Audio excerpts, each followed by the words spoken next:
Son of a southern man, daughter of a freedman, children of the Civil War. Blackbird on a limb, both of them diving in deeper than they've been before.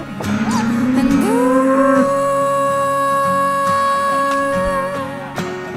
oh, down a red dirt path, covering their tracks, strangers in the light of day.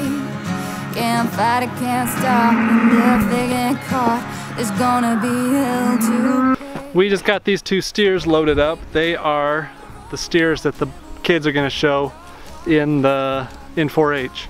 So these are going to be our show steers. They're a little wild yet. We're going to have to do a lot of work. When I say we are going to have to do a lot of work to calm them down. Okay. This one over here too. So they need a lot of work calming down. They almost killed the camera, so glad you're still with us. But we got them loaded up, and we're gonna go get them weighed and then bring them back. No harm. I think we can work that way. We'll have to put a rope around. Oh, whiskey on his breath, they were scared to death, and he was meaner than the devil himself. There was some of them, and you can call it a sin, but the road no river won't tell. So baby, meet me down by the road, no river where the cool dark water meets the full moonlight. If we can sink away, maybe we could be together. Can't nobody stop love tonight.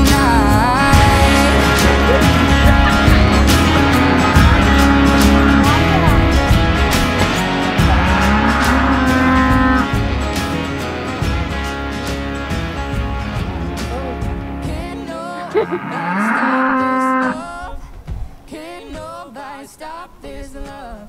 Can't nobody stop this love. Can't nobody stop this love. That wasn't so bad. Grab the end of that other rope, the green one there. Yep. And I say pull. You just pull as hard as you can. You just keep pulling until you can't pull anymore. Give me some more stuff.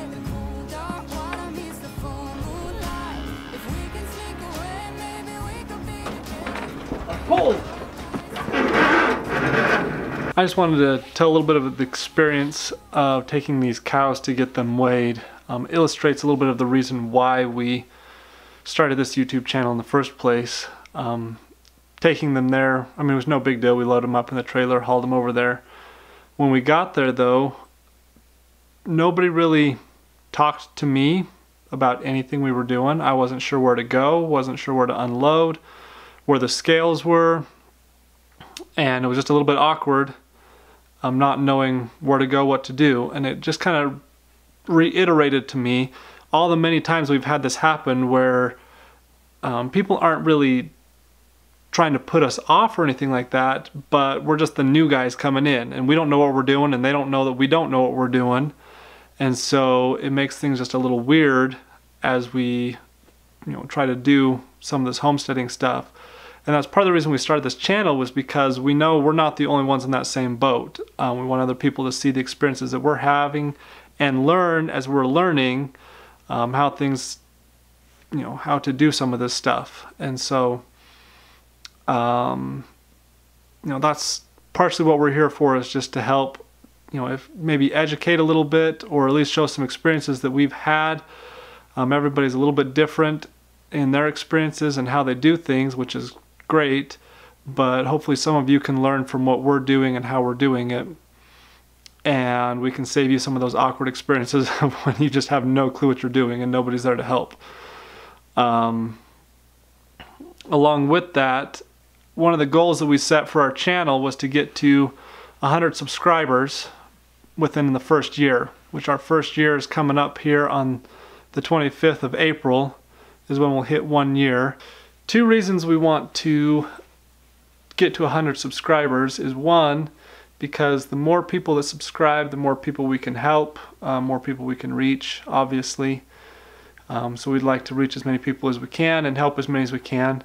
Number two is because I am slightly vain, and I don't like the fact that our channel URL is such a long URL. If you look at it, it's YouTube/C/a billion letters and numbers.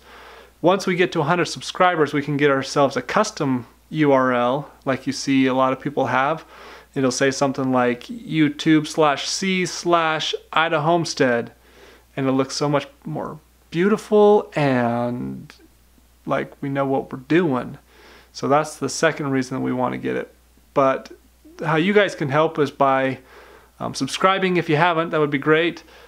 Sharing this video, sharing our channel, liking our videos, and commenting on those. All those things help to get this out to more people and help us get more subscribers. So if you could help us out, that'd be great.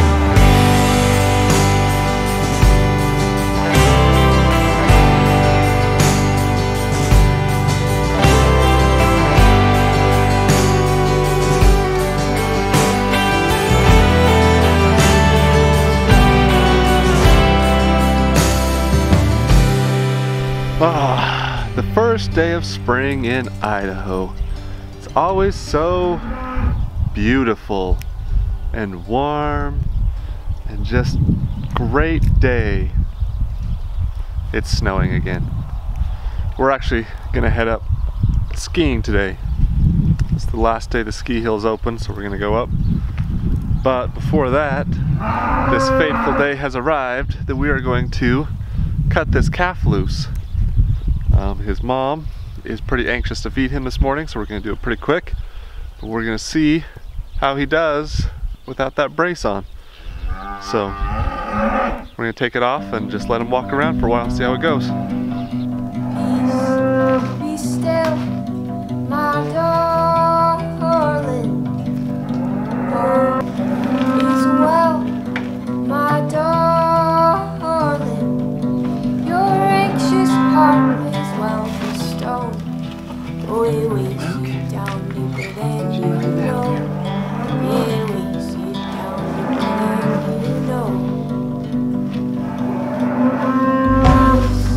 Be still, my darling. All is well, my darling. Your anxious heart may as well be stowed. Oh, it weighs you down deeper than you know. Yeah, it weighs you down deeper than you know. Oh, darling, don't be scared of time changing us more. Death will leave our bodies, but it'll never touch my soul. If you are afraid, the heavens don't let go. 'Cause darling, I will stay as we grow. Oh.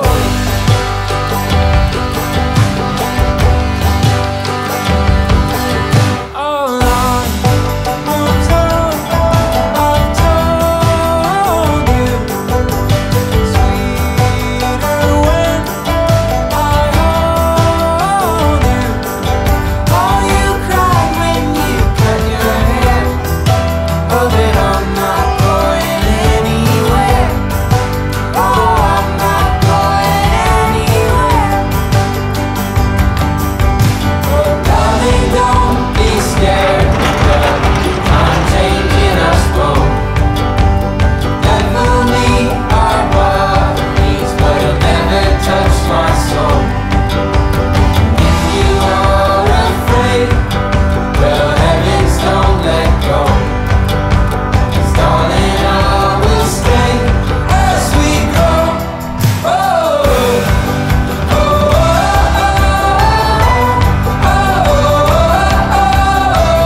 just got him back in.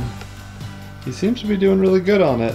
He's putting just a tiny bit of weight and getting around just as good as he was before.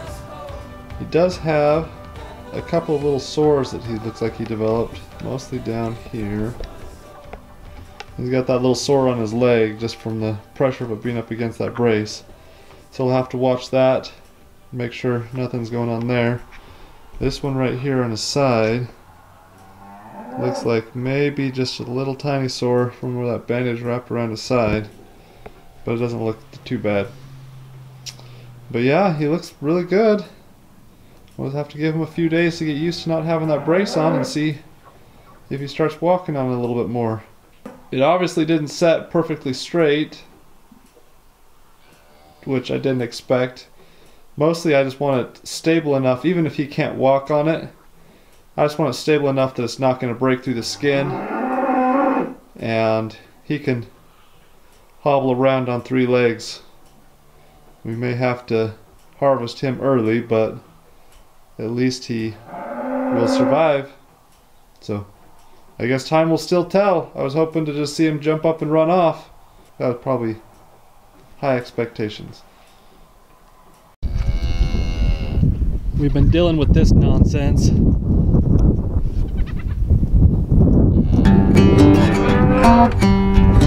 Somebody keeps getting in our hay.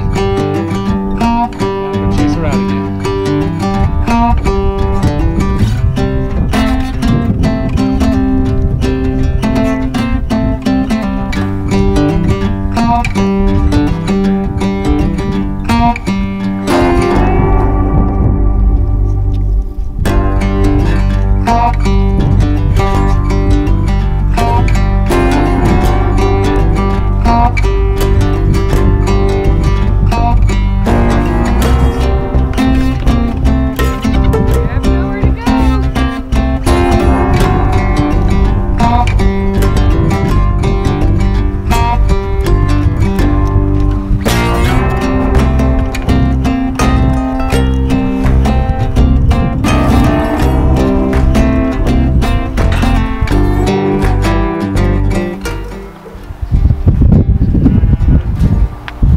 It's been about 12 hours since we took the brace off of that calf.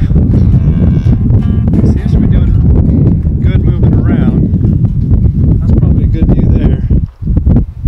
That leg is not super straight, but it seems quite stable. So the bone is healed. He just has a hard time walking on it.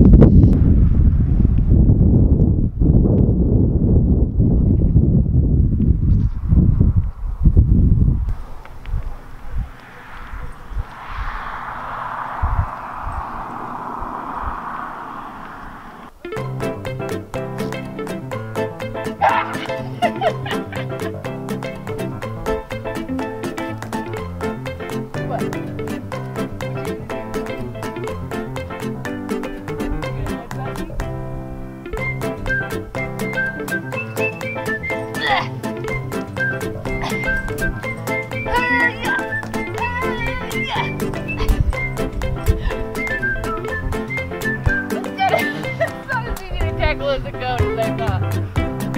Ah! I win!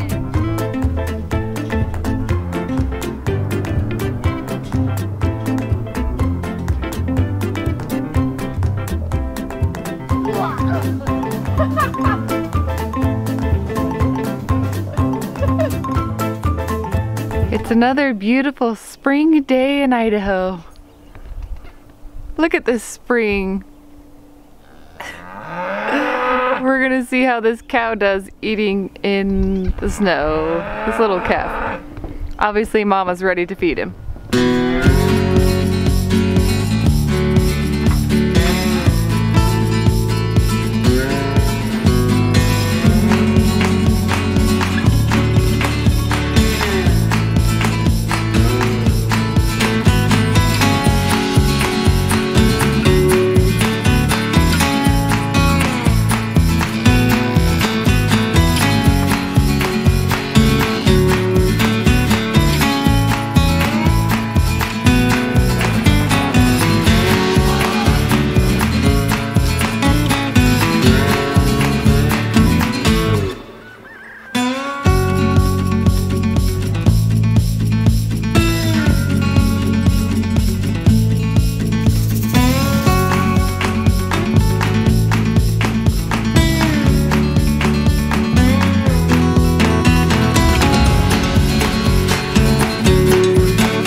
Originally we were going to let this calf out into the yard today so he's not cooped up in this shop anymore. But because of the snow, I think we're going to delay that at least a day. Let it dry out a little bit and then let him out. Also, he has a few sores from having that brace on him, and we really don't want to get those wet and get him even worse. So I'm going to show you the worst one if I can. And I'm going to go get some salve to put on it because it's not looking great. There, you can see it right in the crack of his leg right there.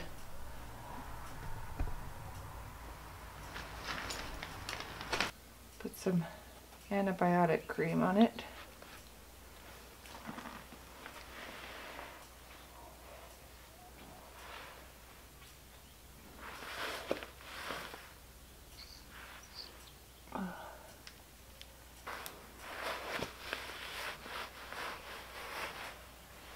Good boy. Yeah, obviously we weren't checking this out very well when he had his splint on. So that's a big open sore. Just cut right into him.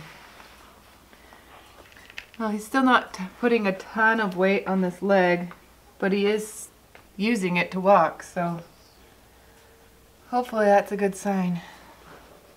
Good boy. He's a good boy. You have a wet head. You have some pretty eyes too.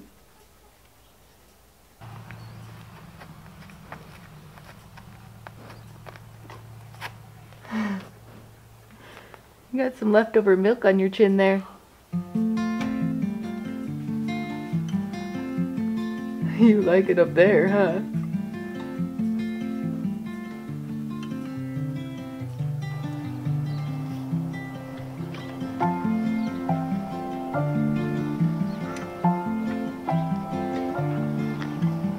If we mentioned last night when the cows keep getting in here for like the past week or so. So it's a pretty good indication that we haven't been feeding them enough. So we usually just feed one bale, but we're going to start doing 1.5 to 2 bales. And hopefully that will keep them out of here.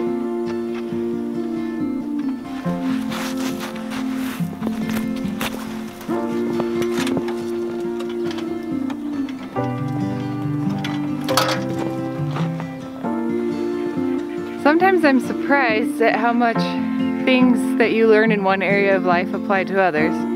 A good example is Barrett is a physical therapist, and part of his early work training, he worked in a hospital, and they did a lot of wound care. And so he learned how to take care of wounds really well, and that has been really helpful on the farm, such as this calf who's got a big wound on his leg right now.